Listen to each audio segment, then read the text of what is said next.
그리스, 지금의 그리스, 지금 그리스 그 지역을 전도하고 있습니다. 이 그리스도 여러분들 지도를 보면은 우리나라처럼 남북으로 길게 되어 있어요. 그래서 이 마게도냐, 그러니까 데살로니가와 빌립보는 저 북쪽에 있습니다. 북쪽에 있고 아덴이 한 그리스 그 반도 중심쯤에 있고 그 다음에 그 아덴의 밑에 쪽으로 이제 고린도가 있습니다. 그래서 오늘 이제 고린도에서 바울이 복음 사역을 계속 하는데 이 고린도가 어떤 지역이고 또 고린도에서 바울의 상황이 어떠한지 또 그런 상황 가운데에서 이 복음의 결과들이 어떻게 나타난지 또 살펴보도록 그렇게 하겠습니다. 이 고린도에는 헬라인들, 그 다음에 이달리아대, 즉 로마가 있는 이달리아대 출신의 자유민들, 그 다음에 로마를 위해서 열심히 싸웠던 퇴역 장군들, 그리고 상인들, 그리고 정부 관리들이 그 도시에 사람들이 살았습니다.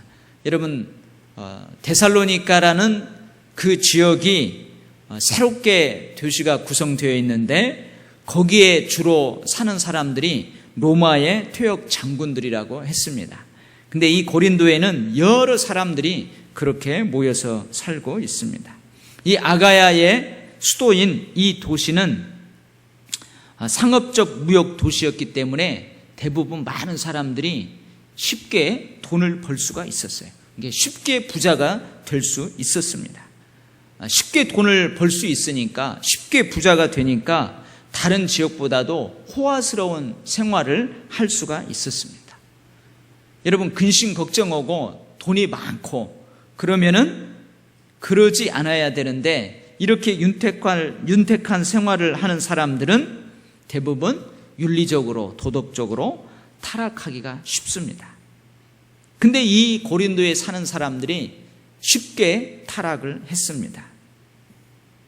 그러니까 BC 5세기 초에 고린도 사람들의 그 문란한 생활 때문에 수거가 하나 생겼어요. 속담이 하나. 뭐가 생겼냐면 여러분도 한번 들어봤죠? 고린도 사람이 되다. 너는 고린도 사람이 되어버렸구나. 이렇게 하면은요, 욕하는 거예요. 그 사람 욕하는 거예요. 야, 너는 고린도 사람이 되어버렸구나. 너는 도일교회 성도가 되었구나. 이렇게 하면은 좋잖아요. 야, 너는 강남 사람이 되었구나. 그럼 무슨 말이에요? 강북에 살다가 강남에 사는 사람한테 가서 야, 너는 강남 사람이 되었구나 하면은 좀 부자가 되었다는 거죠. 강북보다 강남이 부자로 사니까. 근데 고린도 사람이 되었구나, 이 말은 욕이에요, 욕.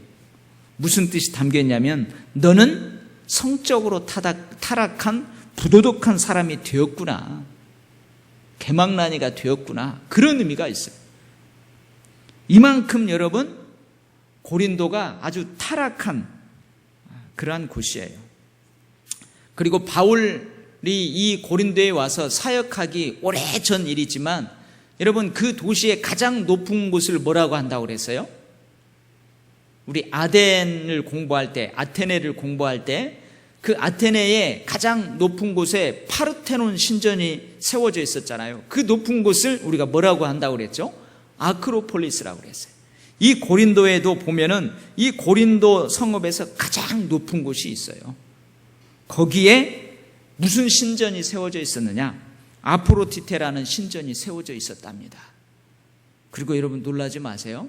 그 신전에서 몸으로 봉사하는, 그러니까 여기서 몸으로 봉사하는 것은 우리의 몸을 들여서 막 식당 봉상도 하고 그 쓰레기 정리도 하고 막 교회도 깨끗이 닦고 이러는 게 아니고 몸을 파는 성전 창녀, 그러한 여인들이 그 아프로디테 신전에 몇 명이 있었느냐? 1000명이 있었대요.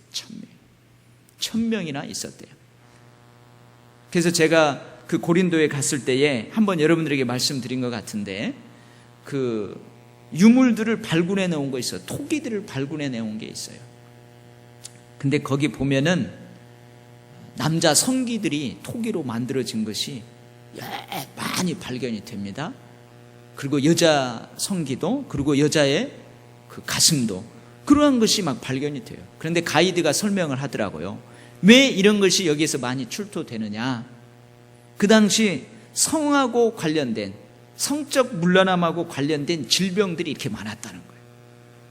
그래서 그 질병으로 고통당하다가 그 질병을 낫게 되면은 그 모양을 만들어서 그 신전에다가 드렸다는 거예요. 토끼의 모양으로 빚어가지고. 그래서 그런 것들이 많이 발굴된다. 그 가이드가 그렇게 설명을 하더라고요. 그만큼 여러분, 이 고린도가 그렇게 타락한 도시입니다. 여러분, 죄가 많은 곳에 뭐가 더한다고요? 성경에 보면 죄가 많은 곳에 은혜가 더한다고 그랬죠. 그렇다고 은혜 받으려고 죄를 많이 지으면 안 된다고 그랬어요. 그러니까 이 고린도가 이렇게 타락한 도시예요. 이렇게 타락한 도시예요. 근데 거기에 복음이 한번 들어가서 능력으로 역사하면 놀라운 변화가 일어난다 이거예요. 그래서 사도 바울이 고린도에 내려갑니다. 자, 그러면은 이 사도 바울이 고린도에 얼마를 머무느냐? 여러분 11절에 보니까 1년 6개월을 그 도시에서 머무르면서 복음 사역을 했습니다. 그럼 1년 6개월 동안 이 사도 바울의 상황은 어떻겠을까? 삶의 상황은 어떠했을까? 한번 그런 것들을 살펴보면서 우리가 사역자들에 대한 좀 정황들을 이해하는 시간들이 되었으면 좋겠다 하는 생각이 듭니다. 먼저 사도 바울이 고린도에서 복음 사역을 하는데 그 상황이 어떠했느냐?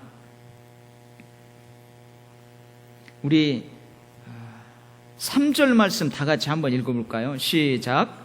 생업이 같음으로 함께 살며 일을 하니 그 생업은 천막을 만드는 것이더라. 그 고린도에서 누구를 만났느냐? 아굴라라는 사람을 만나게 돼요. 아굴라와 브리스길라라는 부부를 만나게 돼요. 근데 그 부부는 아마 성경학자들이 이 본문을 잘 연구해 본 결과 아마 아굴라와 브리스길라는 원래 어디에 살았다고요? 로마에 살았었어요. 로마에. 원래 아시아의, 소아시아의 북쪽 지역인 본도라는 도시가 있어요. 거기에서부터 어떻게 해가지고 로마까지 흘러 들어간 유대인이에요. 디아스포라 유대인이죠. 근데 글라우디오 그 황제 때에 그 로마에서, 본토 로마에서 유대인들로 인해서 어떠한 사회가 문란하는 뭐가 일어난 것 같아요. 사회적으로 혼란하는 데모가 일어난 것 같아요. 그래서 그 일로 인해 가지고 이 로마 땅에서부터 유대인들을 다 추방시켜 버렸어요. 그때 이 아굴라와 브리스길라가 그 로마를 떠나서 이 고린도에 흘러 들어왔어요. 그래서 오늘 보면은 아굴라와 브리스길라에게 바울이 복음을 전하고 그러한 장면들이 안 나와 있어요. 그래서 많은 성경학자들은 이 아굴라와 브리스길라는 바울에 의해서 복음을 받아들인 게 아니고 이미 복음을 받아들인 사람이다. 그리스도에 대해서 알았던 사람이다. 그리고 이 사람이 직업이 뭐냐? 천막을 만들어서 그 천막을 파는 그런 일을 하는 사람이었어요. 근데 이 사람을 만난 거예요. 고린도에서 만났어요. 근데 바울이 자기의 직업하고 그 사람의 직업이 똑같았대요. 그래서 그 천막을 만드는 일을 했다. 이렇게 고백을 하고 있습니다. 다른 말로 하면 무슨 말이냐? 바울은 전도 여행 중에 천막 만드는 일을 하면서 자기의 생활비와 복음 사역비를 충당하고 있었다는 거예요. 그래서 이 고린도 교회, 고린도 전 후서를 보면은 그런 말이 나와요. 내가 다른 사도들처럼 선교 헌금을 받아서 사역할 권한이 없겠느냐? 있다 이거예요. 다른 사도들이 아내와 함께 복음 사역을 동역하는 그런 것처럼 나도 아내를 두고 복음 사역을 하는 것이 당연하지 않느냐? 그렇다는 거예요.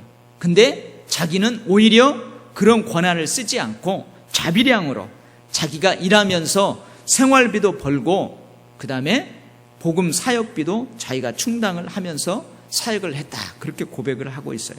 이 고린도에서 사도 바울이 그렇게 했습니다. 그러니까 열심히 일하면서 열심히 복음 전하는 그런 일을 했다는 거예요. 그런데 여러분 5절 말씀을 한번 볼까요? 5절 말씀을 다 같이 읽어보겠습니다. 시작. 실라와 디모데가 마게도냐로부터 내려오매 바울이 하나님의 말씀에 붙잡혀 유대인들에게 예수는 그리스도라 밝히 증언하니. 여기 보면 하나님의 말씀에 붙잡혔다고 되어 있죠. 하나님의 말씀에 붙잡혔다. 언제부터 하나님의 말씀에 붙잡혔대요? 실라와 디모데가 마게도냐로부터 내려온 이후에는 바울이 하나님의 말씀에 붙잡혔대요. 이게 무슨 말일까? 여러분 혹시 기억하시나요? 바울이 저 마게도냐 지역에서 데살로니가, 빌립보, 베레아 전도를 할 때에 거기에서 핍박이 엄청 심했어요. 그래서 그 핍박을 피해서 밑으로 내려오잖아요. 그때 마게도냐 지방에 누구를 남겨놓고 오냐? 실라와 디모데를 남겨놓고 와요. 자기가 복음을 선포하고 그 복음을 영접한 사람들에 의해서 교회가 세워졌는데 그 교회를 굳게 세우고 그 교인들을 말씀으로 양육할 수 있도록 실라와 디모데를 남겨두고 왔어요. 근데 그 실라와 디모데가 마게도냐 그 지역으로부터 이 고린도에서 사역하고 있는 바울에게 왔다는 거예요. 내려온 이후에 바울이 하나님의 말씀에 붙잡혔다. 이렇게 기록이 되고 있습니다. 아니 대체 실라와 디모데가 마게도냐로부터 뭘 가지고 어떻게 왔길래 바울이 하나님의 말씀에 붙잡혔다. 이렇게 기록을 하고 있느냐. 이런 마게도냐 지경인 이 빌립보, 데살로니가, 베레아에서 이제 디모데와 실라가 이 고린도로 도착했어요.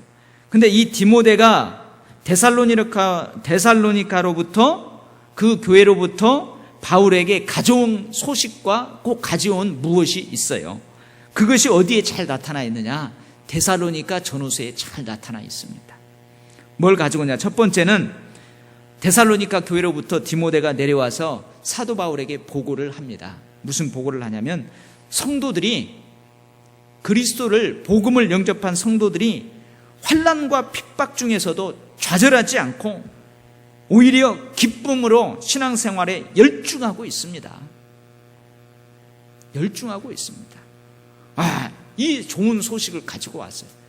여러분들 이 소식을 들을 때 바울이 얼마나 기뻤을까요? 바울이 얼마나 기뻤을까요?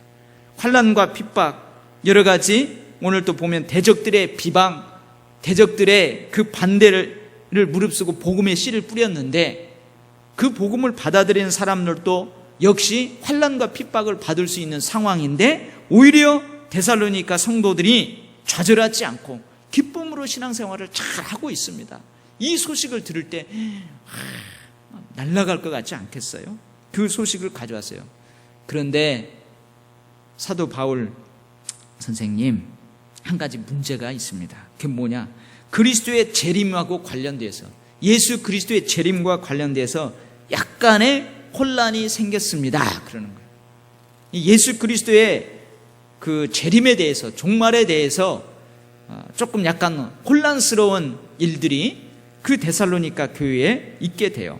그래서 여러분 바울이 그 데살로니가 교회에 이러한 소식을 듣고 나서 그 소식에 대한 혼란스러운 예수 그리스도의 재림에 대해서 답장을 써요. 그 서신서가 바로 무슨 서신서냐? 데살로니가 전서예요. 우리 뒤에 보면은 서신서가 있는 데살로니가 전서가 그 내용이에요. 그래서 그 데살로니가 전서를 데살로니가 교회에 보내요. 그래서 그들이 그것을 읽어봐요.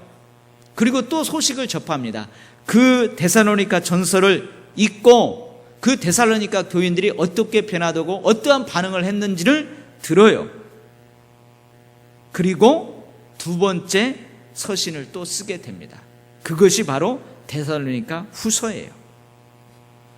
그 다음에 이 디모데가 데살로니가 교회로부터 뭘 가지고 오느냐? 바울의 선교 사역을 위한 헌금을 가지고 옵니다. 연보를 가지고 와요. 생각해 보세요. 데살로니가 교회도, 빌립보 교회도, 베레아의 교회가 세워졌다면 베레아 교회도 이제 얼마 안 되었어요. 태어난 지 한 2, 3년 됐겠죠. 3, 4년 됐겠죠. 그리고 핍박과 환난 가운데 있어요. 그들도. 근데 바울이 선교 여행하면서 쓸 생활비, 그리고 사역하면서 쓸 그 헌금을 보내왔어요. 지금은 디모데가 너희에게로부터 와서 너희 믿음과 사랑의 기쁜 소식을 우리에게 전하고, 또 너희가 항상 우리를 잘 생각하여 우리가 너희를 간절히 보고자 함과 같이 너희도 우리를 간절히 보고자 한다 하니, 이러므로 형제들아, 우리가 모든 궁핍과 환난 가운데에서 너희 믿음으로 말미암아 너희에게 위로를 받았노라. 사도 바울이 하는 얘기예요. 궁핍과 환난 가운데에서. 여러분 한번 생각해 보세요. 고린도에서 그 브리스길라와 아굴라와 함께 그 천막 만드는 일을 하면서, 그리고 유대인들의 반대를 무릅쓰면서 복음을 전하고 있어요. 얼마나 궁핍했겠습니까? 얼마나 쪼들렸겠어요.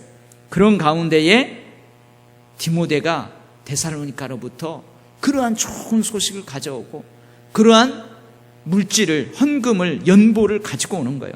그것이 뭐라고요? 사도 바울에게 위로가 되었대요.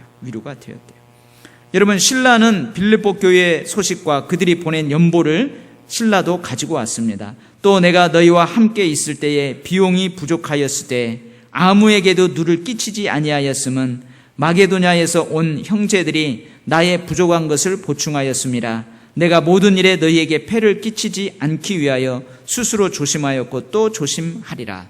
이게 고린도 교인들에게 바울이 나중에 쓰는 편지의 내용 중에 이런 내용이 있습니다.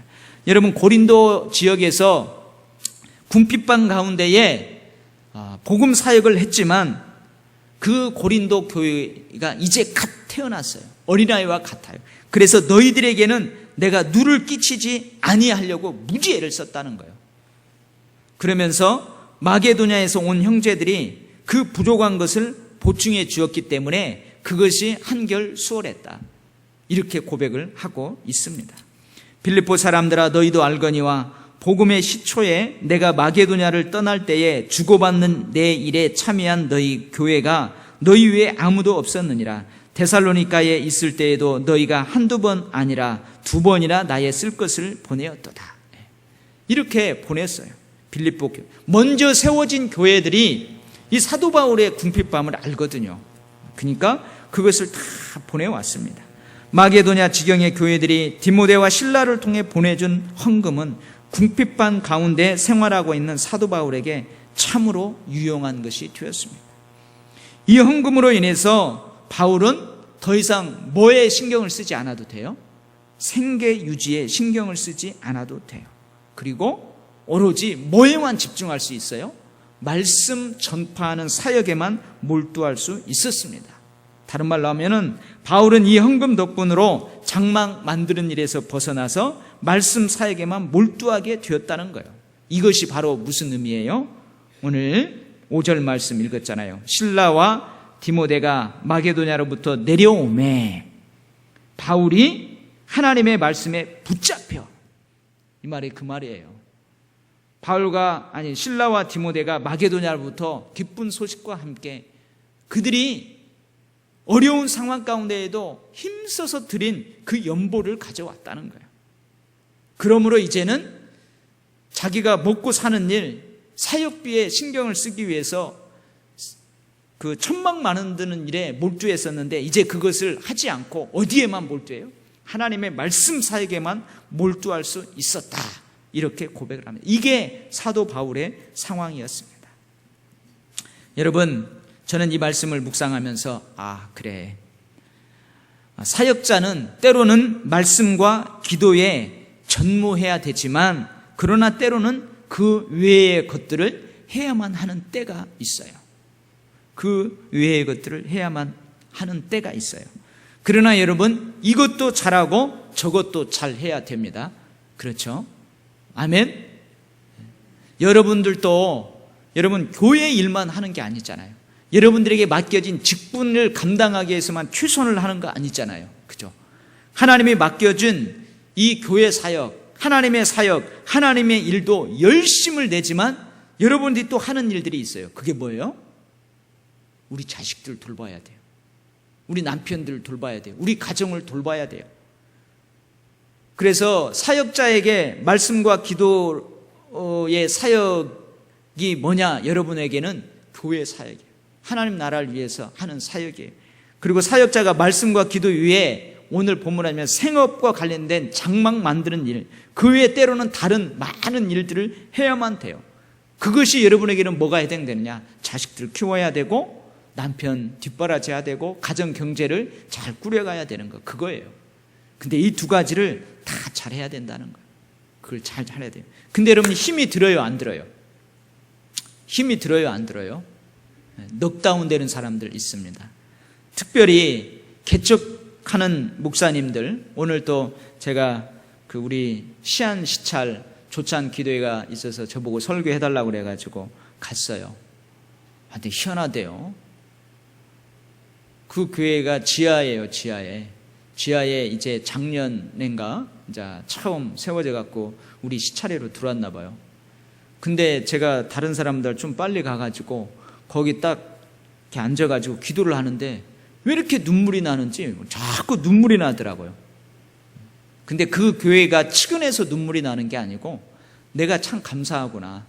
내가 진짜로 좋은 환경에서 사역을 잘하고 있구나. 그런 거에 대한 감사함 때문에 눈물이 막 핑 도는 거예요. 여러분 그 교회 가보니까 목사님이 다 합니다. 다 해야 돼. 저도 여러분 처음 도율교회 왔을 때 힘이 들었어요. 왜냐하면 저쪽 교회 있을 때는 다 해줬거든요. 다. 제가 뭐 이런 사역을 해야 되겠습니다. 좀 준비해 주세요. 그럼 다 일사천리로 되는 거예요. 근데 여기 와서는 제가 말씀과 기도하는 일에 전무해야 되지만 그 외의 것들도 해야 돼요. 이것도 잘해야 되고 저것도 잘해야 돼요. 그래서 여러분들이 저를 위해서 기도하려고 하는 것이 뭐냐? 주일 새벽이면 제가 늘 기도하는 기도의 제목이 있어요. 하나님, 오늘은 제가 체력과 영력을 다 해야 한다는니다.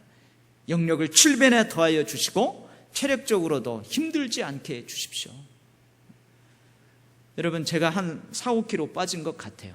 그래도 아직 끄떡 없습니다. 잘 감당하고 있습니다. 그러나 힘이 들어요. 이 사도 바울이 이 고린도에서 말씀 사역과 생업하는 일 두 가지를 할 때에 여러분 힘이 들어요. 말씀에 온전히 붙잡히지 못하는 그런 한계가 있어요. 그러나 이것도 잘하고 저것도 잘해야 돼요. 그러할 때 여러분 하나님께서 보세요. 뒤에 가서 내가 이야기하려고 하는데 사도 바울이 이렇게 열심히 하니까 하나님께서 이 고린도에서요 엄청난 동역자들을 세워줍니다. 보세요. 이 엄청난 동역자들을 세워줘요. 뒤에 가서 보고. 그래서 여러분 물론 우리가 때로는 여러 가지 일을 하면은 어디에 집중할 수 없는 한계는 분명히 있어요. 그러나 이것도 잘하고 저것도 잘해야 될 줄 믿습니다. 또 그렇게 할 수 있도록 늘 기도해야 되고 여러분들이 체력과 영력과 또 시간과 정성의 안배를 잘 해야 될 줄 믿습니다. 여러분들이 교회에서 맡겨진 직분을 감당하다가 넉다운 되면 안 돼요. 어떤 분들은 그런 분이 있어요. 열심히 하다가 퍼져버리시는 분이 있어요. 그래서 목사님 정말 힘들어요. 저 한 달만 쉴게요. 1년만 쉴게요. 잠수 타는 분들 있죠. 그리고 너무나 교회 일을 열심히 하다 보니까 가정일에 소홀히 하시는 분이 있어요. 전화가 오는 거예요. 도율교회 목사요? 예, 제가 도율교회 목사예요. 당신 말이야 교인들을 어떻게 가르치는 거야? 저쪽 교회 있을 때 진짜로요 전화가 왔어요. 전화가 온 거예요. 당신 누구누구 목사냐고. 예, 맞습니다. 나 누구누구 남편인데 말이야. 당신 그렇게 가르치냐고 막. 교회에서는 그렇게 가르쳐요. 그래서 제가 제가 잘못 가르쳤습니다 했는데 여러분들 교회 일도 열심히 해야 되지만 어떻게 해야 돼요? 가정도 잘 돌봐야 됩니다. 가정도 지혜롭게 잘 돌봐야 돼요. 특히 가정의 남편들이 안 믿고 자녀들이 안 믿으면요 그 남편을 잘 해야 돼요. 잘. 아멘. 이 아멘 소리가 좀 적어요. 아멘. 그래야 됩니다. 그래서 균형을 잘 맞춰야 돼요. 그러면 하나님께서요, 놀라운 일들을 일으켜 준다니까요. 오늘 보세요. 뒤에 가서 놀라운 일들이 일어나요. 그 다음에 어떤 상황에 있었느냐. 이 고린도에서도 다른 지역에서와 마찬가지로 유대인들이 사도 바울을 대적합니다. 대적하면서 비방합니다. 비방해요. 근데 오늘 사도 바울이 대적하고 비방하는 것에 대해서 어떤 행동을 취하느냐? 아니 사역자가 이럴 수 있을까 하는 행동을 취합니다. 회당에서 유대인들에게 복음을 전하니까 이들이 거부하고 대적해요. 비방해요. 막 예전에 그랬던 것처럼 우리가 쭉 살펴봤죠. 복음을 전하는 도시마다 유대인들이 문제예요. 유대인들이 모함하고 언론 플레이를 해서 복음이 막히게, 전도의 문이 막히게 하는 거예요. 근데 오늘은요, 유대인들이 비방하고 대적하니까 사도 바울이 어떤 행동을 취하느냐? 6절 말씀이에요. 6절 말씀. 그들이 대적하여 비방한 것을 바울이 옷을 털면서 이르되 너희 피가 너희 머리로 돌아갈 것이요 나는 깨끗하니라. 이런 말을 해요. 옷을 털어요. 옷을 털어요. 여러분들 한번 그런 적 있어요? 싸움하다가 뭐 하면은 그 사람 앞에서 에이 이렇게 틀면은 되게 기분 나쁩니다. 상대방이 되게 기분 나빠해요. 옷에서 막 먼지를 털어버리고 이런 말도 해요.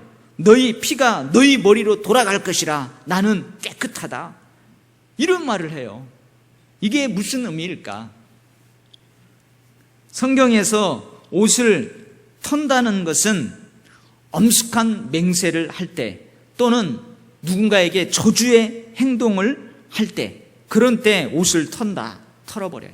그래서 비시디아 안디옥에서도 옷에 먼지를 털어버리고 내가 이제는 이방인에게 가노라 그런 행동을 한번 사도 바울이 한 적이 있잖아요. 근데 여러분 이것은 복음을 받아들이지 아니하면 그 동네에서 어떻게 하라고 그랬어요? 먼지를 털어버리고 티끌을 털어버리고 발에 신의 먼지를 털어버리고 다른 곳으로 가라. 이게 누가 하신 말씀이에요? 예수님이 12제자와 70인의 전도대를 파송하면서 예수님이 하신 말씀이에요. 그들을 영접하지 않는 자들을 향해서 발에 먼지를 털어버려라. 그러니까 여러분 참 그랬죠. 내가 설교 한번 했잖아요. 어떤 때는 때를 얻든지 못 얻든지 말씀 전하는 게 힘쓰라고 그랬어요. 근데 오늘 같은 이 말은 받아들이지 않으면은 어떻게 해요? 먼지를 털어버리고 그냥 오라는 거예요. 근데 여러분 이 전도에 성공한 사람들을 대부분 간증을 하는데 진돗개 전도. 저번 진돗개 전도하는 이 집사님이 강의 주 내용이 뭐냐면 나는 진돗개를 안 키워봐서 모르는데요. 진돗개가 한번 앙 하고 물면은 절대 안 놓아준다면서요. 그런다고 그러대요. 그러니까 그렇게 전도하라는 거예요. 끝까지 물고 늘어지라는 거예요. 근데 오늘 성경에 보면은 한두 번 해갖고 안 받아들이면은 먼지를 털어버리라는 거예요. 그리고 고구마 전도, 감자 전도, 그건 뭐냐면 여러분 감자를 찔 때에 여러분들은 베테랑이라서 그러지 않겠지만 김이 퍽퍽퍽 나면은 어떻게 해요? 익었나 안 익었나 솥 열고 한번 젓가락으로 이렇게 푹 찔러보죠. 그거 안 익었으면 어떻게 해요? 또 솥뚜껑을 닫고 한참 더 불을 떼는 거죠. 그러다가 또 푹 집어봐요. 안 익었으면 또 불을 떼고, 근데 푹 집어갖고 익었으면 이제 꺼내서 먹잖아요. 그런 것처럼 계속 찔러라는 거예요. 고구마 전도가 다른 거 아니에요. 감자 전도가 아니에요. 익을 때까지 계속 찔러라는 거예요. 근데 오늘은 뭐예요? 받아들이지 않으면은, 영접하지 않으면은 발에 먼지를 털어버리라는 거예요. 화요일 날 우리가 구역 영성훈련을 끝나고 이제 사단지에 전도하러 구역장님들하고 갔어요. 둘씩 짝지어가지고 다 우리가 저번에 했던 것처럼 전도지를 다 붙이고 그러라고 했거든요. 근데 어느 아파트 단지에 딱 갔더니 이따만하게 거기다 써놨더래요. 뭐라고 하냐면 교회 사절. 교회 사절. 반집사님이 그랬나? 그죠? 교회 사절 막 이따만하게 대문짝에 써놨대요. 여러분 그런 집은 어떻게 해야 돼요? 진돗개 고구마 전도법으로 하자면 어떻게 해야 돼요? 초인종 눌러야지. 눌러가지고 욕하더라도 막 전해야 하고 그래야 되잖아요. 근데 내가 교육할 때 그랬어요. 다른 교인의 교패가 붙어있는 집은 전도지 끼워놓지 말라. 천주교 붙어있는 집도 끼워놓지 말라. 단 혹시 이렇게 그 보살님의 집 이런 거 붙어있으면은 거기다가 살짝 흘려놓고 와라 그랬거든요. 근데 거기에는 붙이지 않고 왔대요. 그냥 너무 막 거기다 교회 사진을 크게 해가지고 안 붙이고 왔대요. 물론 옆에다가 살짝 흘리고 왔을 거예요. 그러라는 거죠. 이러한 행동은 또 뭘 연상시키냐. 여러분, 유대인들은 자기가 하루 어디에 갔다 오잖아요. 이방인의 마을이라든지 아니면 유대인이 거하는 그 마을에 갔다 오잖아요. 그러면은 정결례가 있어요. 정결례가. 집에 들어오면은 그 집 옆에 뭐가 있어요?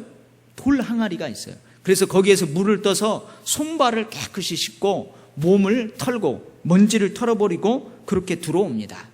그것이 연상되잖아요. 이건 뭐냐 하면 이 유대인들은 유대인 외에 이방인들은 부정하다고 생각하는 거예요. 그래서 자기가 부정에 접촉되면 자기도 부정하기 때문에 부정한 것을 털어버려야 된다는 거예요. 이방인의 부정을 제거해야 된다는 의미에서 먼지를 털고 그리고 손과 발을 깨끗이 씻는 거예요. 그러니까 위생적인 의미도 있지만 종교적인 의미도 있다는 거예요. 그 이방인으로부터 더럽혀진 그 부정을 씻어낸다는 의미예요. 종교적으로 정죄되었던 이방인들의 영향력을 제하여 버림과 동시에 자신들은 그 이방인의 부정하고는 아무 상관이 없다. 그것을 상징적으로 나타내는 행동이라는 거예요. 그래서 사도 바울은 그것을 이용해서 복음을 받아들이지 않는 자들은 구원의 복음과 무관하다. 그 사실을 그대로 보여주는 거예요.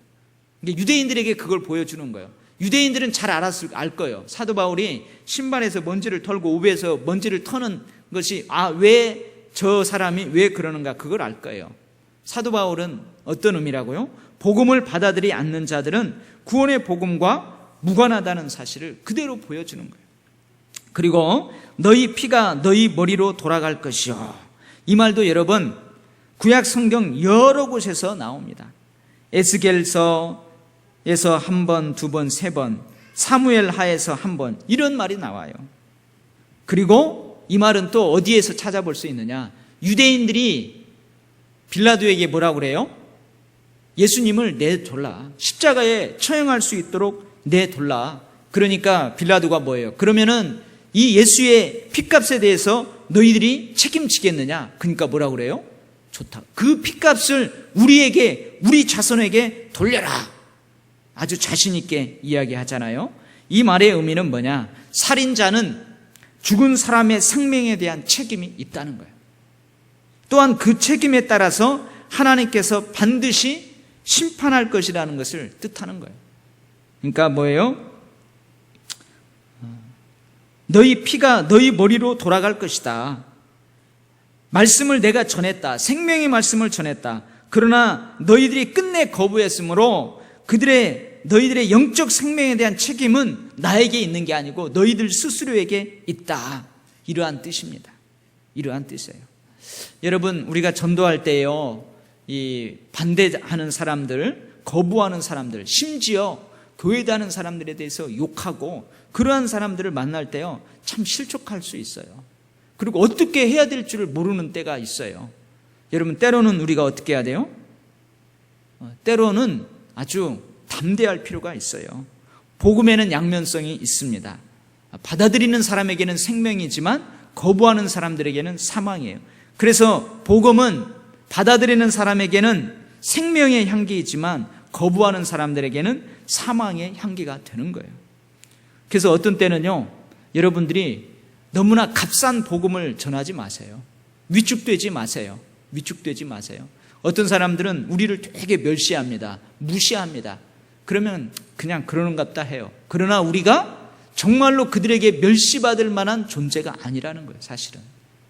그러니까 우리가 복음을 전하다가 반대에 부딪히고 비방에 부딪힌다 할지라도 원래 복음에는 이러한 양면이 있어, 이러한 면이 있어 하고 오히려 우리가 반대해야 될 줄 믿습니다. 오히려 위축되지 않고 당당하게 복음의 능력을 보여주어야 될 줄 믿습니다. 그래서 사도 바울이 그렇게 하는 거예요. 그래서 이제 어떻게 해요? 유대인들에게는 잘 안 되니까 누구에게로 가느냐? 그 고린도에 거하는 헬라인들, 이방인들에게 복음을 전하는 거예요. 그래서 여러분 그 옆에 보면은 하나님을 경외하는 디도 유스도라는 사람의 집에 들어가니 그 집은 회당 옆이라. 그래서 회당 옆에 있는 디도 유스도라는 사람, 이 디도라는 이름은, 디도 유스도라는 이름은 로마식 이름이랍니다. 로마 사람, 여기까지 흘러 들어온 헬라인인 거예요. 이 사람이 이제 복음을 받아들이게 돼요. 그리고 그 디도 유스도의 집이 고린도의 전초 기지가 되는 거예요. 복음의 전초 기지. 그리고 고린도의 첫 교회가 여기가 되는 거예요. 여기가 되는 거예요. 참 놀라운 역사가 일어나는 거예요. 놀라운 역사가. 우리도 한국 초기에 그 한국 초기 선교 이야기 그런 책을 보면요, 그 동네에 딱 들어가가지고 그렇잖아요. 사랑방 거기를 내어줘서 선교사가 거기에서부터 교회를 시작하고 하는 것처럼 이 디도 유스도 집이 고린도 교회의 처음 집이 되는 거예요. 이러한 놀라운 역사들이 일어납니다. 그 다음에 세 번째는요, 여러분 사도 바울의 두려움을 볼 수가 있습니다. 사도 바울의 두려움을 볼 수가 있어요. 오늘 8절 말씀을 보면 이런 말이 있어요. 또 회당장 그리스도보가 온 집과 더불어 주를 믿으며 수많은 고린도 사람도 믿고 듣고 믿어 세례를 받았더라. 누가 예수님을 받아들였다고요? 유대인의 회당을 관리하는 회당장이, 그러니까 유대교에 대해서 철저한 사람이죠. 그 회당장이라는 그리스도가 개종을 해버렸어요. 예수님을 믿고 개종을 해버렸어요. 근데 여러분 생각을 해보세요. 지금까지 유대인들이 많이 예수님을 믿고 영접하고 개종했을 때에 나머지 유대인들이 바울을 어떻게 대했는지 우리 쭉 살펴보았죠. 어떻게 대했어요?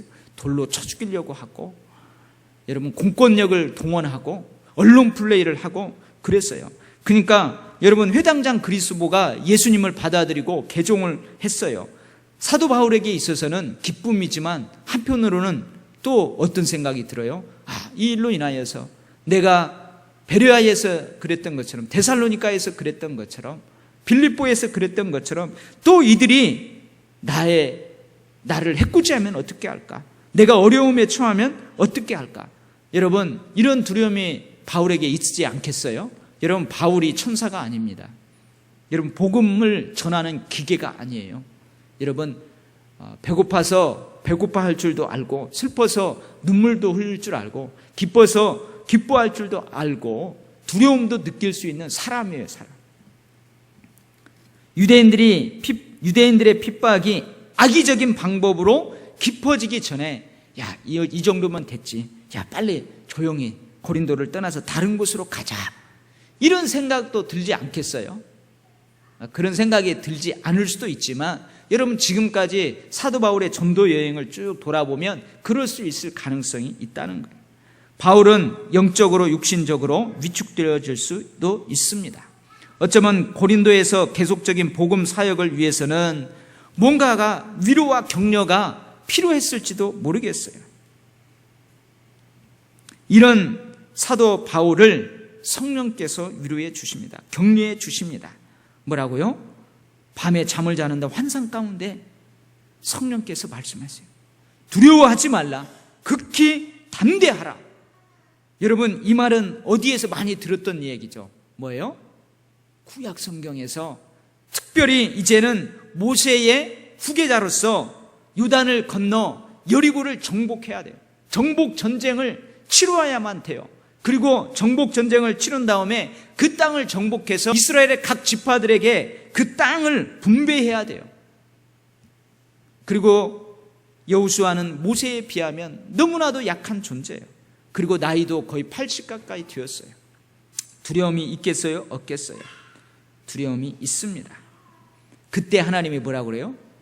여호수아야 두려워하지 말라. 극히 담대하라. 이것을 3-4번 계속 말씀해 주십니다. 그 말씀처럼 환상 가운데 나타나서 바울을 위로해 주는 거예요. 바울아 두려워하지 말라. 괜찮다. 고린도라는 성읍에 구원시켜야 될 하나님의 백성들이 많다. 바울은 여호수아처럼 그들의 영혼을 복음으로 점령해야만 합니다. 그런데 바울은 오랜 선교 여행의 피로, 그리고 생업과 함께 해야만 하는 말씀 사역, 그리고 지속되는 유대인들의 박해와 위협으로 지쳐 있을 수 있다는 거예요. 위축될 수 있어요. 그런데 성령께서는 이러한 사도 바울에게 다시금 이 말씀으로 한번 위로를 해주는 거예요. 그리고 새 힘을 주고 계시는 것입니다. 여러분, 저나 여러분이나 다 마찬가지예요. 우리가 열심히 사역을 하다 보면 영적으로 지칠 때가 있어요. 영적 재공급이 필요한 때가 있습니다. 그래서 제가 구역장님들한테 가끔 그러죠. 만약에 하다가 힘들면은 저한테 이야기하라고. 여러분, 저도 좀 누구한테 하소연할 사람이 있었으면 좋겠어. 일하다가 힘들면은 좀 하소연하고 누가 좀 내 마음 좀 알아주고 좀 그러면 좋겠어요. 근데 여러분, 누가 해주시냐? 성령께서 해주십니다. 성령께서 해주세요. 어떤 때는 여러분 피곤해가지고 그러고 있으면은 누군가가요 와요. 누군가가 와가지고 목사님 시원합니다. 뭘 탁 놓고 가고 또 아무도 내 심정을 알아주는 사람 없어. 그러면 가다가 내 표정을 알고 누군가가 한마디 말을 툭 던져요. 근데 그것이 나에게 힘을 북돋아 줍니다. 물론 그 반대의 사람들도 있어. 힘들 때 와가지고 더 힘들게 한마디 툭 던지는 사람도 있지만 성령께서는 그렇게 위로해 주세요. 물론 사람을 통하여서 위로받으려고 하다가는 그것이 100% 만족이 안 돼요. 성령께서 위로해 주십니다. 성령께서 필요 적절하게 새 힘을 주시고 위로해 주세요. 어떤 때는 힘들어서 오늘은 빨리 끝나고 돌아가야 되겠구나. 그리고 기도를 시키고 이 뒤에 엎치면은 오히려 성령께서 막 기도하게 하시고 그 기도하는 가운데서 힘을 북돋아주고 그러는 거예요. 그래서 여러분들도 열심히 사역하다가 직분을 맡다가 영적으로 힘들 때가 있어요. 누구의 위로가 필요한 때가 있어요. 그런 때는 여러분 누군가가 동역자가 있어야 돼요. 기도의 동역자. 내가 힘들 때 잡아주고 힘들 때 기도할 수 있는 그 동역자가 있어야 돼요. 그렇지 않으면 외로워요. 그래서 여러분 사역할 때에 함께 위로하고 격려하고 옆에서 붙잡아주고 그런 게 필요한 거예요. 여러분 혼자 모든 일을 할 수 있지만 그러나 지칠 때가 있다는 거예요. 그런 때 누군가가 와서 붙잡아주고 기도해주고 성령의 위로의 도구가 되어준다는 거예요. 네 번째 어떤 상황이 있느냐? 대적들이 있어요. 그러나 오늘 고린도에서는 성령께서 특별히 뭐라고 하냐면 고린도에도 대적이 있다. 너를 비방하는 사람들이 있다. 그러나 그것으로 인해서 너가 해를 받지 않을 것이다. 10절 말씀에 그러죠. 6절 말씀에 그러죠. 대적하여 비방하거를. 대적자들이 있어요. 비방하는 대적자들이 있어요. 근데 10절 말씀에 뭐라고 그래요? 대적하여 해롭게 할 자가 없다. 대적을 하지만 그 대적하는 일로 네가 해를 받지는 않을 것이다. 그리고 12절에 보면은 대적하여 법정으로 데리고 가요. 법정으로 데리고 갑니다. 근데 여러분 12절부터 17절까지 읽어보지만 그 아가의 총독 갈리오가 어떻게 해요? 법정으로 끌고 갔는데 호통을 치면서 돌려보내는 거예요. 나는 민법, 형법에 대해서 로마를 전복시키려고 하는 그 죄인들을 재판하는 그 재판장의 역할을 하지 너희들의 언어, 명칭, 너희들의 법에 관한 것은 나는 재판하지 않는다. 그러는 거예요. 그 사람들을 따끔하게 혼내요. 고소한 사람들을 따끔하게 혼내요. 그러니까 사도 바울이 여차 이 교회를 통해서 내가 뭔가 변론하면서 복음을 전해야 되겠다 딱 하려고 하는데 갈리오는 그것까지 막습니다. 아예 공소조차 못하게 한다는 거예요. 여러분 이것은 오히려 사도 바울에게 도움이 됩니다. 가야의 총독 그 갈리오의 재판 해로움을 막아주는 사건이 되었어요. 오히려 여러분 이것은 사도 바울의 복음 전파에 중요한 긍정적인 요인으로 작용을 합니다. 그게 뭐냐면 여러분 보세요. 17절 말씀에 모든 사람이 회당장 소스네데를 잡아 법정 앞에서 때리매 갈리오가 이 일을 상관하지 아니하니라. 여기서 모든 사람이 누굴 것 같아요? 유대인일 것 같아요? 아니에요. 옆에서 그 고린도의 많은 사람들이 그 재판을 지켜봤어요. 그러니까 갈리오 총독이 유대인들의 편을 둘 줄 알았어요. 유대인들의 편을 둘 줄 알았어요. 왜냐하면 로마의 법에 보면 유대라는 종교는 공식적으로 인정을 해놓기 때문에 그래요. 그래서 그 편을 둘 줄 알았어요. 그런데 이 총독이 유대인의 편을 들지 않습니다. 그리고 오히려 공소할 수 없다, 기각을 시켜버리는 거예요. 그러니까 이 모든 사람들은 누구냐? 반유대적인 감정을 갖고 있던 사람들. 이 유대인들이 별로 눈에 가시처럼 들였던 그런 사람들이 유대인들의 그 모임이 가장 중요한 회당장 소스네데를 잡아다가 때리는 거예요. 그 매로 치고 복수를 하는 거예요. 여러분, 놀라운 일이 일어나요. 놀라운 일이 일어나죠. 어찌 이런 일이 일어날 수가 있어요? 근데 이러한 일들이 일어나게 됩니다. 여러분, 사도 바울이 그러한 힘겨운 역경 가운데에서도, 힘겨운 상황 가운데에서도 그렇게 사역할 때 이 고린도에서 놀라운 복음의 열매들이 맺혀지게 됩니다. 그래서 이 동역자들이 많이 나와요. 동역자들은 시간이 없어서 나중에 이제 또 우리가 데살로니가나 저 고린도 전후서나 빌립보서 설교할 때에 한번 살펴보도록 하겠습니다. 어쨌든지 그러한 열악한 상황 가운데에서 바울이 최선을 다하니까, 용기를 얻어서 계속해서 복음 사역에 매진하니까 하나님께서는 고린도에 놀라운 일꾼들을, 동역자를 세워주십니다. 열악한 상황 가운데서 여러분, 고린도에서 놀라운 복음의 동역자들이 세워져요. 여러분, 저도 이 동역자들을 한 사람 한 사람 살펴보다가 어찌 이러한 일들이 일어나는가? 역시 주의 은혜가 필요하구나, 역시 성령의 역사가 필요하구나, 그런 걸 깨달았습니다. 여러분, 우리가 삶을 살아갈 때에, 사역을 감당할 때에 어떤 때는 모든 일들이 잘 술술 풀릴 수 있고 상황과 여건이 내가 일하기에, 내가 살아가기에 좋은 때도 있어요. 그러나 그렇지 않은 때도 있습니다.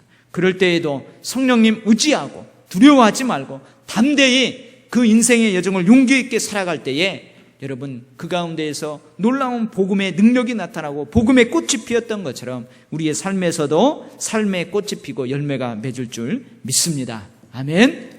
기도하겠습니다. 하나님 아버지, 감사합니다.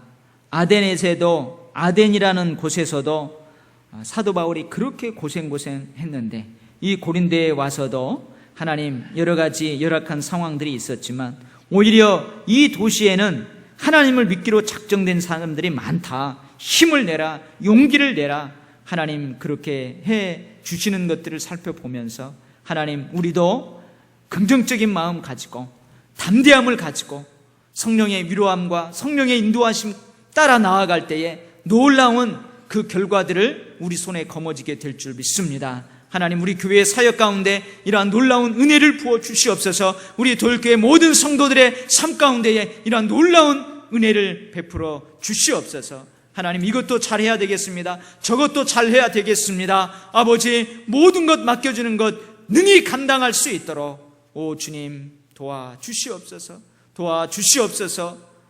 예수님의 이름으로 기도하옵나이다.